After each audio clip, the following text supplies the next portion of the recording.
Assalamualaikum warahmatullahi wabarakatuh. Bersama lagi dengan saya, Ibu Nana, yang mana hari ini kita akan melanjutkan pembahasan terkait dengan penilaian awal dan resusitasi penderita trauma, atau yang dikenal dengan initial assessment. Minta tolong disimak dengan baik-baik karena ini menjadi hal yang paling penting dalam sebagai perawat untuk melakukan penanganan pada pasien-pasien trauma. Untuk pembelajaran hari ini diharapkan teman-teman semua bisa mengetahui yang pertama, mahasiswa dapat menyebutkan dan mengetahui masalah yang dapat mengancam pada penderita trauma dengan cepat dan tepat. Kemudian yang kedua, mampu menyebutkan dan memahami konsep pada initial assessment. Yang ketiga, mahasiswa dapat melakukan penanganan penderita trauma secara berurutan.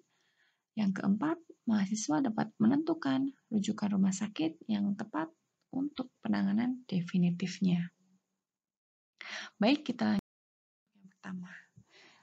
Kalau kita lihat grafik semacam ini, kita akan tahu bahwasanya angka kematian itu angkanya paling besar itu terjadi pada sebelum 1 jam pertama, ya. Sehingga itulah pentingnya kita dalam menangani pasien di awal-awal waktu kejadian itu dengan tepat dan benar. Ya, jika tidak dilakukan dengan tepat dan benar, cepat, ya, maka akan meningkatkan angka kematian pada pasien. Ini kita bisa lihat angkanya ini semakin tinggi untuk jam kurang dari 1 jam. Oke, ya, dibandingkan dengan yang sehingga sangat penting kita tahu bagaimana cara melakukan penanganan pertama. Yang pertama adalah kita kaji, yang kita sebut dengan istilah A, B, C, D, dan E. A yaitu airway dengan proteksi servikal.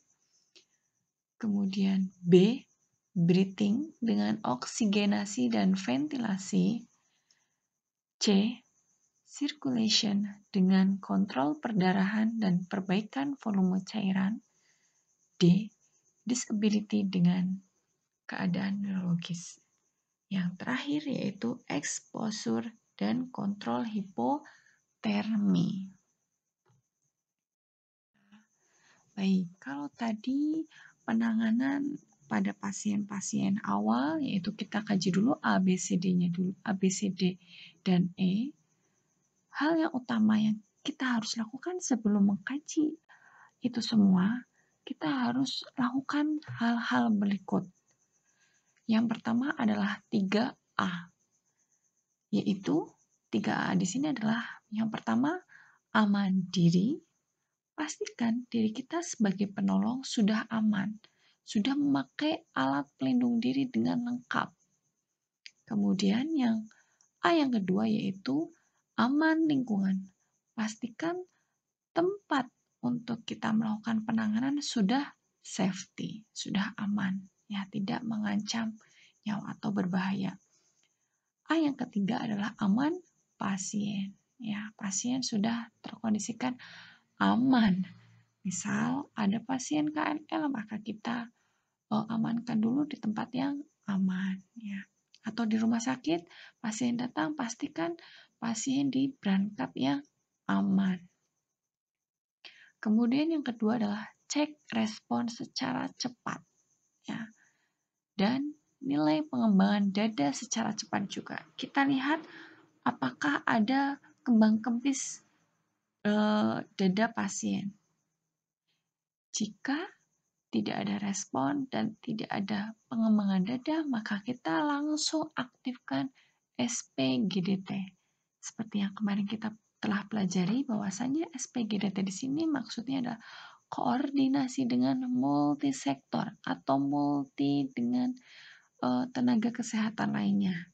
Ya, bisa dengan dokter atau dengan perawat yang khusus dengan istilah code blue memang jika memang diperlukan. Yang terakhir adalah pegang kepala atau imobilisasi leher.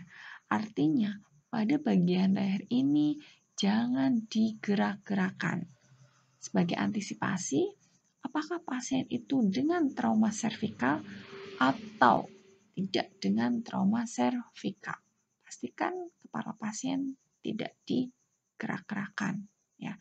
Jadi, itu yang sangat-sangat penting yang kita lakukan pertama sebelum kita melakukan A, B, C, D, E. Oke, setelah tadi kita melakukan 3A, kemudian cek respon, kemudian mengaktifkan SPGDT, serta yang satunya itu lagi ya, dan langsung kita melakukan pemeriksaan secara cepat, yaitu bagaimana cara menilainya dan waktunya berapa lama, yaitu tidak lebih dari 10 detik ya. Jadi sangat cepat. Kalau terlalu lama, maka kita akan lama juga menentukan masalah pasien dan lama juga dalam menentukan tindakan apa yang harus dilakukan kepada pasien. Jadi, jangan lama-lama. Caranya bagaimana? Dengan 10 detik itu, ajak penderita berbicara. Ya, tanyakan. Bapak, sekarang ada di mana? Bapak, apa yang dirasakan saat ini? Ya. Kalau pasiennya itu mampu berbicara dengan jelas, artinya menunjukkan respon yang baik. Ya. Respon yang baik itu seperti apa? Yang pertama, airway. Airway-nya baik, diajak ngobrol, bisa berbicara, artinya terdengar seperti tidak ada sumbatan jalan nafas. Kemudian yang B, RR-nya bagus ya, terdapat nafas spontan, ya RR-nya juga dalam frekuensi yang dalam batas normal. Kemudian sirkulasinya mungkin baik, ditandai dengan hemodinamik, yang mana hemodinamik di sini tanda tekanan darahnya bagus, nadinya bagus, serta disability. Di sini tingkat kesadaran juga bagus. Misalnya kompos mentis, GCS-nya E4, E6, dan V5. Ya. Jadi kalau menunjukkan A, B, C, D-nya baik, maka pasien itu memiliki respon yang baik. Namun, jika tidak ada respon, maka kita lanjutkan ke primary survey. Apa itu primary survey? Mari kita lihat bersama. Baik, kita lanjut terkait dengan primary survey. Tadi di awal kita sudah sebutkan bahwasanya di primary survey ini dimulai dari A, B, C, dan E. Ya. Untuk yang pertama yaitu A. A adalah airway dan proteksi servikal. Dalam pengkajian di airway ini, kita akan menilai bagaimana kepatenan jalan nafas. Ya, di mana kita akan melakukan pemeriksaan apakah adanya obstruksi jalan nafas. Ya, apakah ada sumbatan di jalan nafas karena ada benda asing yang masuk di dalamnya. Bisa benda padat, benda cair, ya. Untuk memastikan bahwasanya ada sumbatan atau tidak, kita bisa lihat. Jika pasiennya dapat berbicara, maka kita anggap jalan nafasnya bersih atau clear, airway-nya clear. Ya. Namun, jika pada saat pemeriksaan atau pengkajian didapatkan adanya suara nafas tambahan, misalnya stridor, wheezing, kemudian ada gargling, ada snoring, berarti hal tersebut menunjukkan adanya sumbatan jalan nafas. airway unclear. Nah, di sini tadi penanganan yang kita lakukan jika ada sumbatan jalan nafas. Ya. Kita kenal dulu macam-macam sumbatan jalan nafas. Jika ada cairan di dalam rongga mulut pasien, kita sebut dengan istilah suara nafas tambahan, suara gargling. Ya. Tuh, jika ada cairan. Jika ada kondisi bahwasanya ditemukan sumbatannya karena lidah pasien jatuh ke belakang, pangkal lidah pasien jatuh ke belakang, maka kita sebut suara snoring. Snoring ya. Itu. Jadi ada dua istilah yang menunjukkan bahwasanya adanya sumbatan jalan nafas ya. Lantas, bagaimana cara membebaskan jalan nafas atau membuka jalan nafas pasien yang mengalami sumbatan? Pada dasarnya, airway management bisa dilakukan dengan dua, yaitu dengan alat, ya, atau yang kedua adalah tanpa alat. Ya, di sini jika pasiennya terdapat sumbatan, kita bisa lakukan chin lift ataupun jaw thrust. Ya, tindakan ini biasanya dilakukan untuk pasien-pasien yang ditemukan adanya suara snoring. Itu. Jadi chin lift atau jaw thrust ini salah satu tindakan untuk airway management tanpa alat. Jika menggunakan alat, maka kita bisa banyak alternatif sesuai dengan kasus pasien. Jika didapatkan ada cairan, ya, entah misalnya cairan karena darah atau cairan sisa-sisa makanan yang terkumpul atau terakumulasi di rongga mulut pasien yang kita sebut suara gargling, maka penanganan yang kita lakukan adalah dengan suction. Ya, dengan suction. Itu, ya. Atau ada manajemen lainnya, misal dipasang oropharyngeal airway atau kita sebut OPA, atau kalian lebih sering dengan istilah myogudel, ya. Itu adalah salah satu teknik untuk membebaskan jalan nafas jika pasien terdapat snoring. Snoring ya.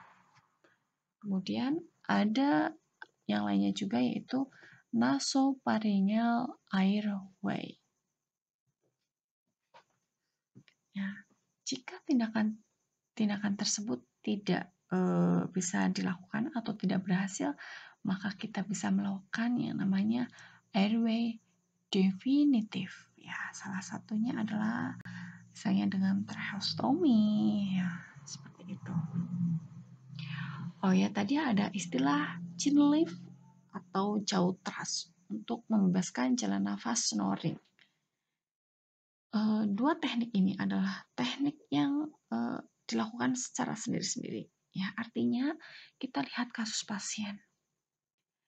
Kita akan melakukan chin lift jika pasien itu tidak dicurigai adanya trauma servikal. Ya, tidak dicurigai adanya trauma servikal. Ya, kalau untuk jaw thrust ini dilakukan untuk pasien-pasien yang dicurigai adanya trauma servikal. Bagaimana kita menentukan bahwasanya pasien itu dicurigai adanya trauma servikal? Kita bisa melihat tanda-tanda yang muncul pada pasien. Misal, ada multitrauma. Ya, multitrauma misalnya ditemukannya 2 fraktur di tulang-tulang besar. Ya, tuh. Kemudian yang selanjutnya terdapat jejas atau luka dari bahu ke atas kepala. Ya, lebam-lebam, kemerahan, jejas ya dari bahu ke arah kepala. Kemudian adanya trauma kapitis, trauma kepala. Nah, kita sudah curiga adanya trauma servikal. Kalau kita menentukan seperti itu, salah satu airway management adalah dengan jaw thrust. Jadi jangan sampai keliru ya, karena ini terkait dengan tadi hal yang penting dilakukan sebelum kita melakukan pengkajian kepada pasiennya. Imobilisasi leher pasien.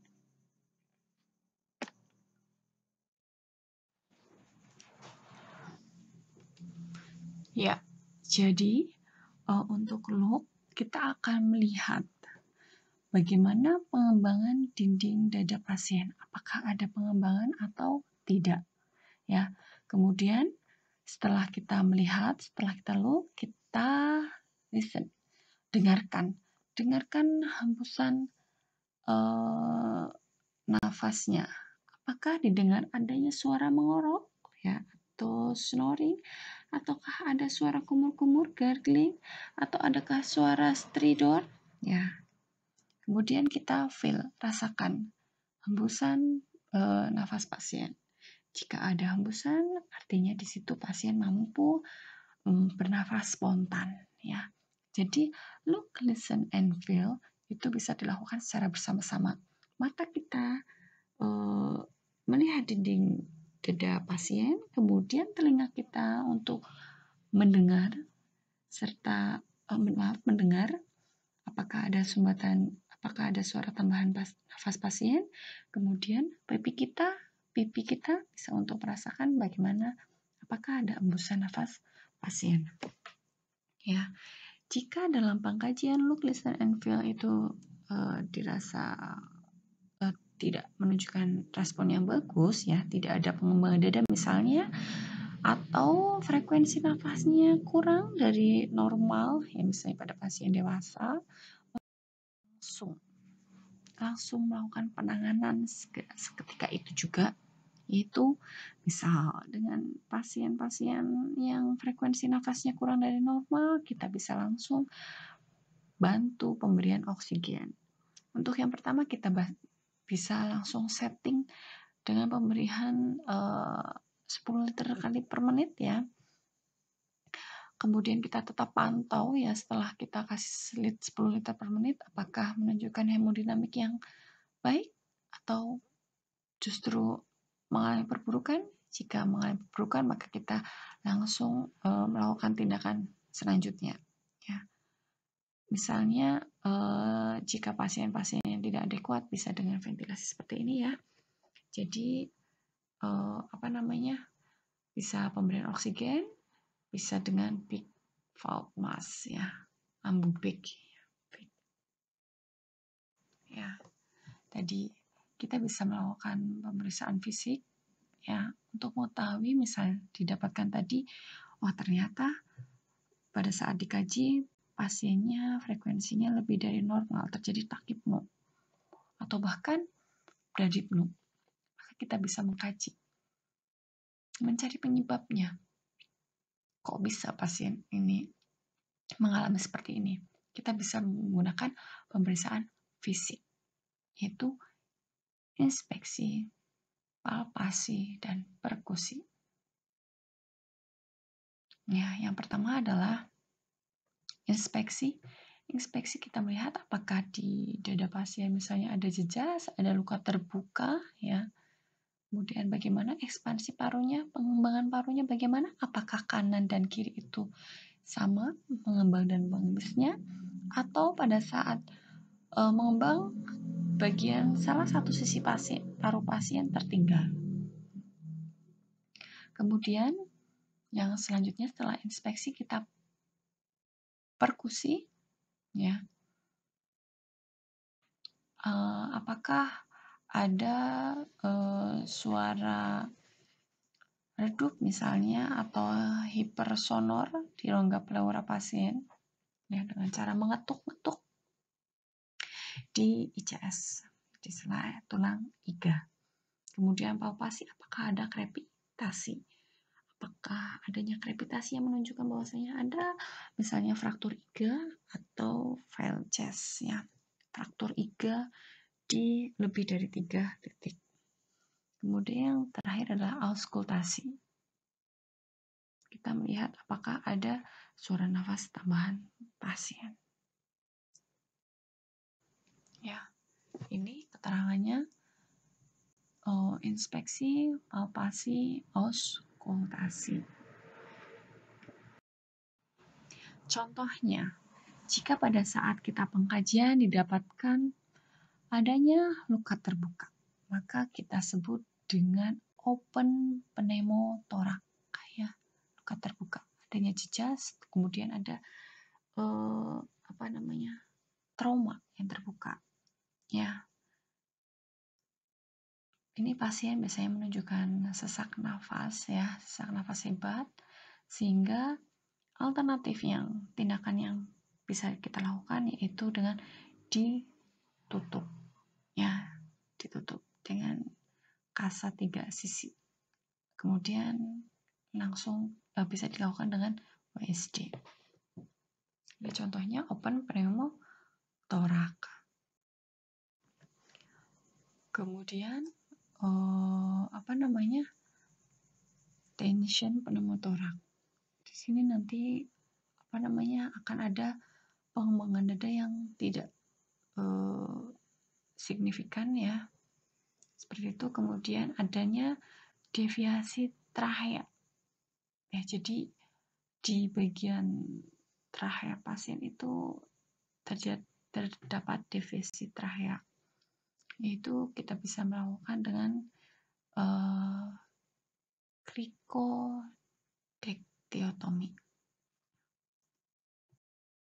Yang selanjutnya, contoh yang menyebabkan pasien sesak nafas yaitu masif hematotoraks.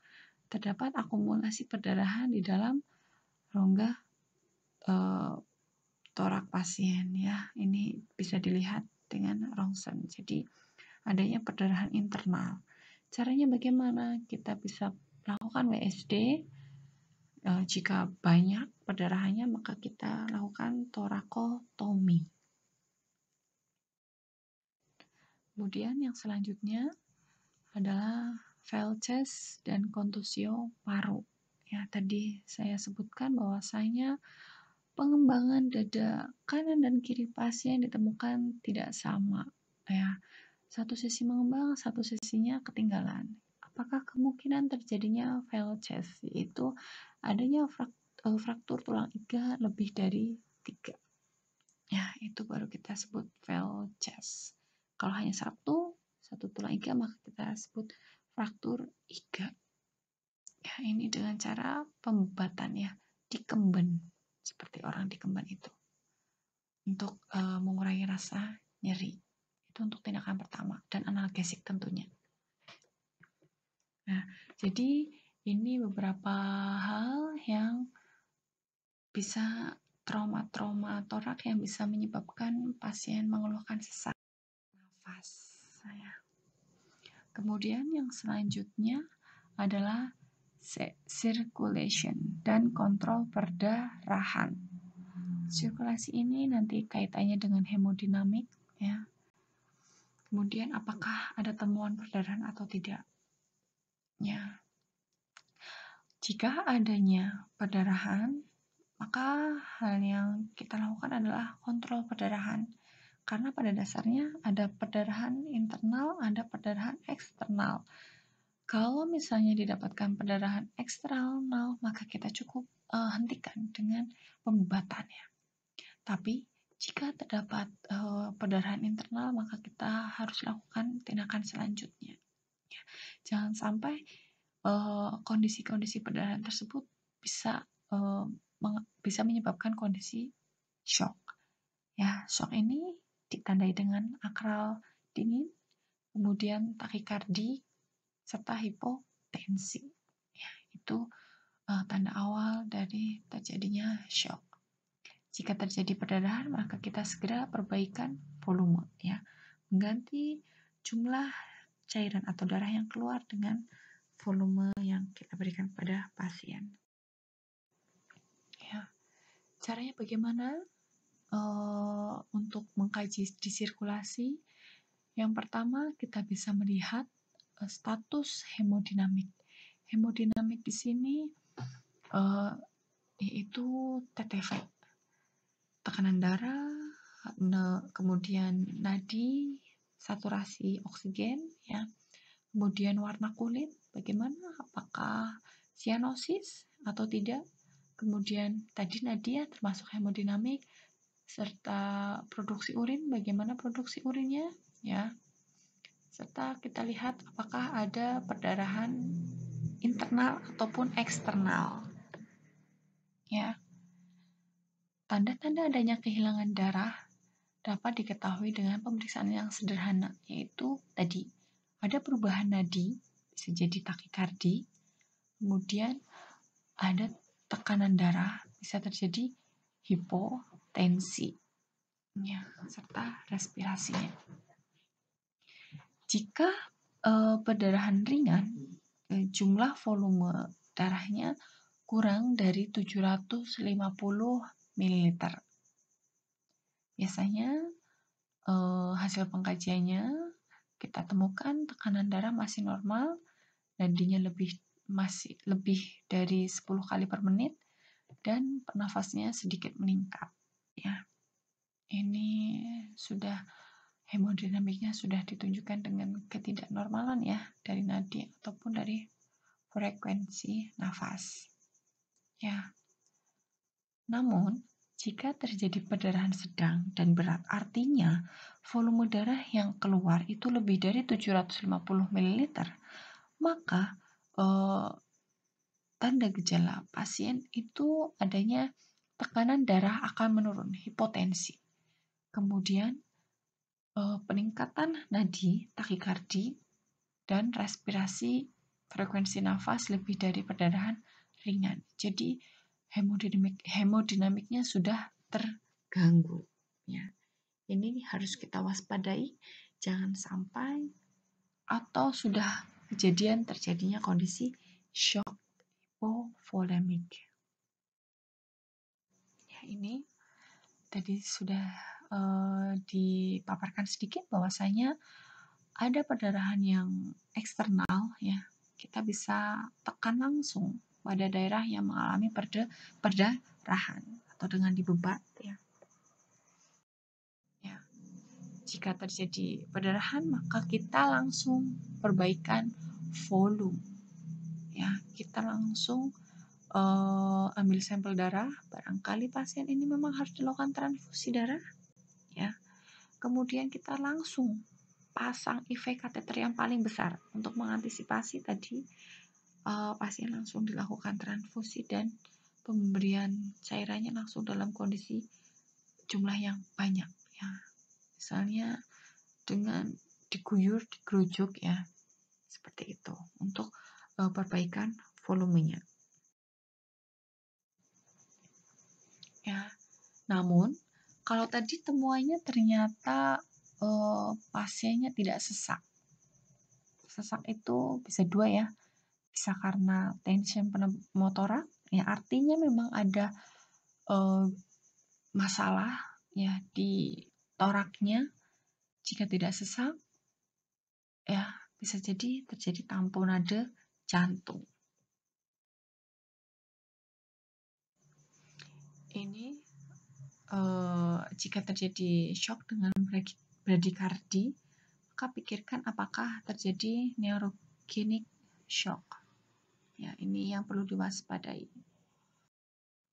Kemudian selanjutnya adalah disability. Disability di sini kita akan melakukan pengkajian, salah satunya adalah keadaan neurologis. Bagaimana cara kita melakukan pengkajian neurologis? Salah satunya dengan pemeriksaan GCS, ya, Glasgow Coma Scale. Ini yang sering dilakukan di belahan praktek untuk menilai tingkat kesadaran pasien. Komponennya ada AIS, ada verbal, ada motorik, ya, itu. Kemudian selain GCS atau tingkat kesadaran, kita bisa lihat kondisi pupil, pengkajian pupil, ya. Ada istilah isokor ada istilah anisokor, ada istilah midriasis, ada istilah pinpoint. Ya, itu nanti istilah-istilah yang dapat ditemukan pada saat kita melakukan pengkajian pupil. Ya, kemudian selanjutnya adalah tanda lateralisasi lainnya. Itu pengkajian yang dilakukan di disability. Kemudian yang terakhir tadi ya, terkait exposure, yaitu dan kontrol lingkungan. Bagaimana cara melakukannya? Exposure ini dilakukan jika tadi A, airway, B, breathing-nya, dan sirkulasinya itu sudah stabil. Kita boleh melakukan exposure. Yaitu caranya bagaimana?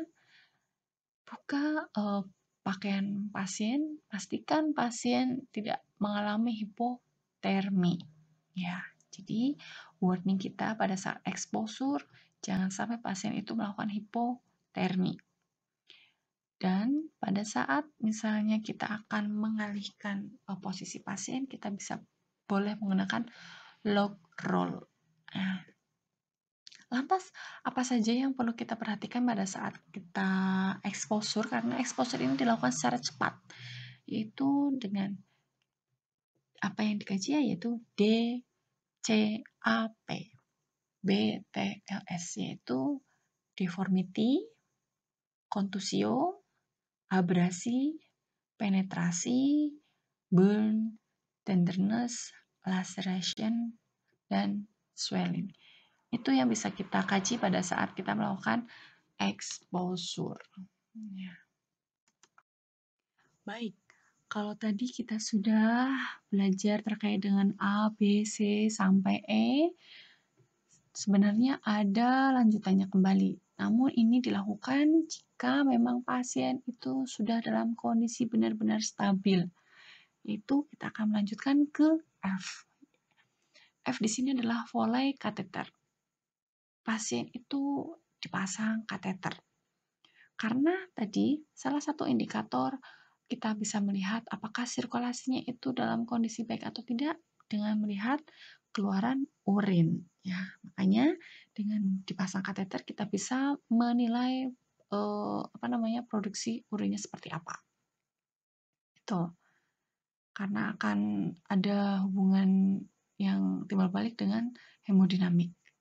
Namun hal yang harus kita waspadai pada saat pemasangan kateter, ya, jangan sampai kalau pada pasien-pasien trauma, ya, khususnya terdapat trauma di area kelamin, ya, di area pemasangan kateter, kita waspadai. Jangan-jangan ada ruptur uretra. Karena salah satu kontraindikasi dilakukan Foley kateter adalah terjadinya ruptur uretra. Ya, bagaimana kita tahu adanya ruptur uretra? Kita melihat bahwasanya di daerah pemasangan kateter adanya jejas, atau untuk memastikan di sini dengan colok dubur. Ya, jika pada saat colok dubur itu prostatnya tidak teraba, maka kita pastikan adanya ruptur uretra. Ya, jadi jangan kita pasang Foley kateternya. Kemudian setelah misalnya tidak ada kontraindikasi, maka kita wajib mengevaluasi dari hasil luaran urin. Seberapakah banyak jumlah cairannya, kemudian bagaimana warnanya, atau jangan-jangan ada hematuri, ada darah, ya, seperti itu. Kemudian yang selanjutnya adalah G, yaitu gastric tube. Kita bisa memasang NGT, yang mana pemasangan NGT ini fungsinya untuk mencegah distensi lambung, ya, kemudian mencegah aspirasi dan muntah, ya. Jadi pasiennya kalau muntah yang misalnya penurunan kesadaran kemudian muntah, maka tidak terjadi aspirasi, ya. Itu kita bisa melakukan pemasangan NGT melalui naso, ya.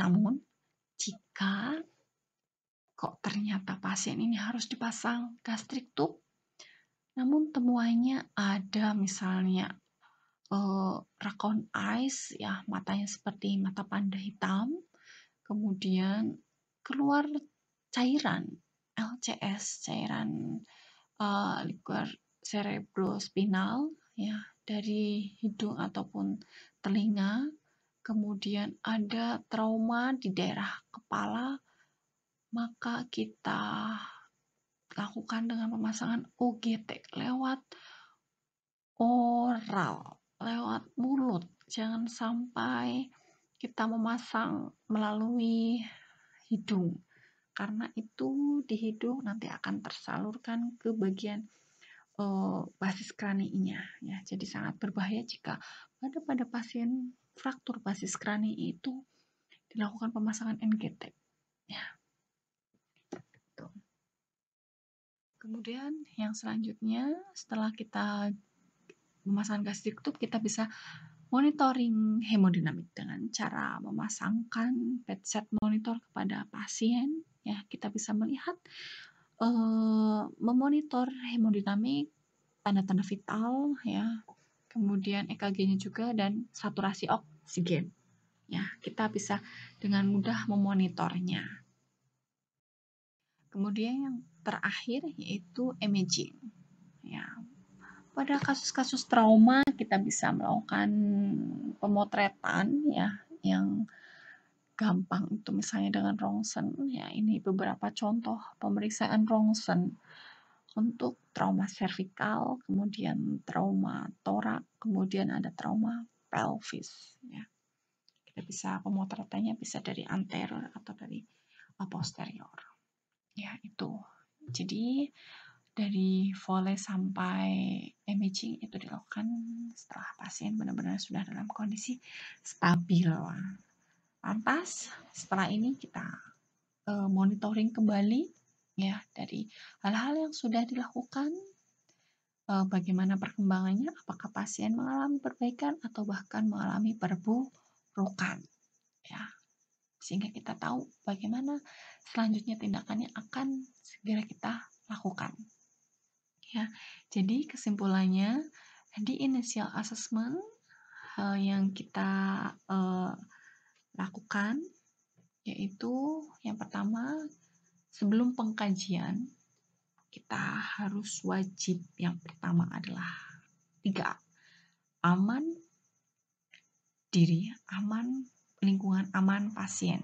Kemudian yang selanjutnya cek respon dan nilai pengembangan dada. Yang selanjutnya langsung aktifkan SPGDT jika dapatkan tidak ada respon. Kemudian imobilisasi leher, ya.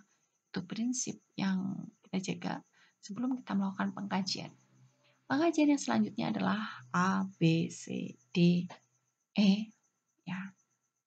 Itu kemudian jika sudah stabil kita lanjutkan ke F, G, H, I. Jadi kurang lebihnya seperti itu terkait dengan pemaparan initial assessment. Silahkan nanti jika ada pertanyaan bisa dilakukan diskusi, ya. Harapannya untuk pertemuan hari ini kalian sudah ada gambaran terkait dengan konsep initial assessment.